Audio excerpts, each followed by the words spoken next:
We're back in the Price Chopper kitchen with the one and only Jasper Mirabile, chef, restaurateur, Kansas City icon. You're going to show us how to make panettone, panzanella. Now, this is how not your grandparents said it? My grandpa said panettone, panettone. Panettone. You wouldn't believe this, but and it's so hard for me to say this, and my Italian friends, they're not watching in Italy, I'm sorry. But if I said this panettone is better than what you get in Italy, I would probably be thrown out of Italy if I was there. Maybe. This is made locally. Non grata. It's local panettone. Nobody makes local panettone. But you approve it. Farm to market. It's Okay. so you buy the panettone at the store sometimes. It's like a rock. What's panettone? It's a year old. What is panettone is the bread of Tony. Pana is bread. Tony, of course. Who's Tony? And Tony was a baker, a famous baker in Milan. I've been to the bakery, actually. You can look it up. And they sell this beautiful bread amongst other things. But during the holidays one year, many centuries ago, a gentleman who was in the bakery was working overnight and prepared everything that was left over, berries and nuts and leftover bread and some honey, and put it into a little canister like a coffee can and baked it overnight. Was this like the original, like a fruit cake? Exactly, kind of? but not with all, but more of a cake to it, you know. It is? So it's really, if you kind of pick it up, it's a little lighter than what you think. Yeah, yeah. And he baked this all together. The owner came in the next morning, tasted it, and said, "I have to have this for everybody." They started selling it. He ended up being the most famous baker in Milan, and he married the owner's daughter. And he inherited the baker. He married up. Yeah, so as the story goes. And then farm to market, John Friend and his son, or Mark Friend and his son, developed this recipe. So this, where do you get this? So you could buy it at any grocery store here in Kansas City. Price Okay. Choppers and Hen House and Marco Polo's Italian Market carries it. This is the one you love. This is the one I love. It's just they only make one version, and this has cranberries and toasted almonds in it. So what I do, I mean, I love to toast it on Christmas morning. A little bit of butter. Butter. Oh, but I could take the that's good. center out and fill it with ice cream and freeze it and then slice it. Time out. I make you bread. Hollow Oh out it yeah, and you put hollowed ice- out. Yeah. Okay. You can okay. make bread pudding with it. I make casseroles with it. I make a stuffing with it, you know, for the turkey. Yeah, I bet But that's then I delicious. came up with this year. Okay. A panzanella. Panzanella, here we go again, pane.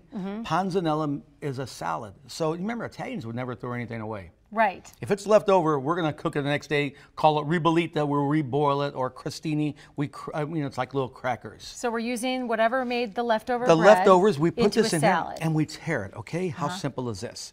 Now, I love pomegranates. Yes, they make everything look fancier. Oh yeah, too. for the winter time, for Christmas, look at Red. this. Already the color.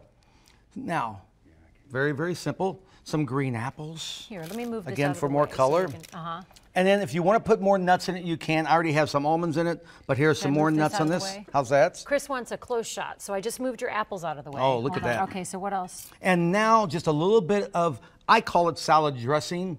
In Italy, you never say dressing. We just use, here again, I'm keeping it local, olive tree oil and extra virgin olive oil and a pear balsamic, a white pear balsamic. What do they call salad dressing in Italy? You just do oil and vinegar, maybe a little lemon juice. You never have ranch or Tuscan or. That's for rubes? Oh yeah, no Thousand Island in Italy, no way in the world. No side of ranch. No, comes with no. anything in Italy. We Okay. put some greens on this.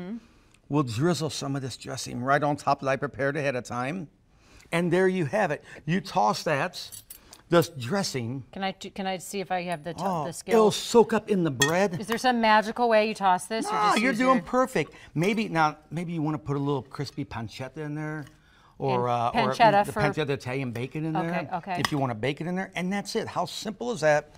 Before you really serve it, good. you just sprinkle some more of these little pomegranates right on top. And you have very an pretty. easy salad for the holidays. You don't have to have any prep work. You have everything prepared ahead of time. Can I You take put a the little salad piece out? together in 2 minutes. And it's better the longer it sits. Deliciosa. Mamma mia. Mamma mia. What inspired you to do this one? Well, I love the panettone, and this year I do something different with it every year. That is really good, the So this panettone. year I had to come up with a different recipe for it. I love these wild greens. Come on, crispy apples and pomegranates. My grandmother, when I was little, used to put out the newspaper on the table, crack them in half, and we would split them and just eat the pomegranates. It would be so messy. So messy and so good, and Grandma exactly. didn't So it care. reminds me of Nana during the holidays. Oh, Nana. What did you call Grandpa? Papa. Nana and Papa? Nana and Papa. So Nana and Papa would be really proud Oh, of you. they would, especially with the panettone in there. You're setting the bar high for people who are showing up at holiday parties. But simple ingredients, you could buy them. Right. Everything local, and that's all I want to do, keep it local. Beautiful. Wow. Jasper, thank you so much. And you just used olive oil? Olive oil vinegar, and that's it? the white pear balsamic. Beautiful. We have 2 down, 1 more to go. When we come back, Jasper is going to show us, my mouth is already watering because it's like called coffee cake, but it's really not coffee cake. You got donuts and some sort of coffee drizzle on it. This is dangerous. It's going to be a dangerous one. It's the most dangerously delicious bread pudding you will have ever seen in your life, Jasper style. So we're going to do that for our 3rd and final recipe with Jasper Mirabile. Can't wait for that.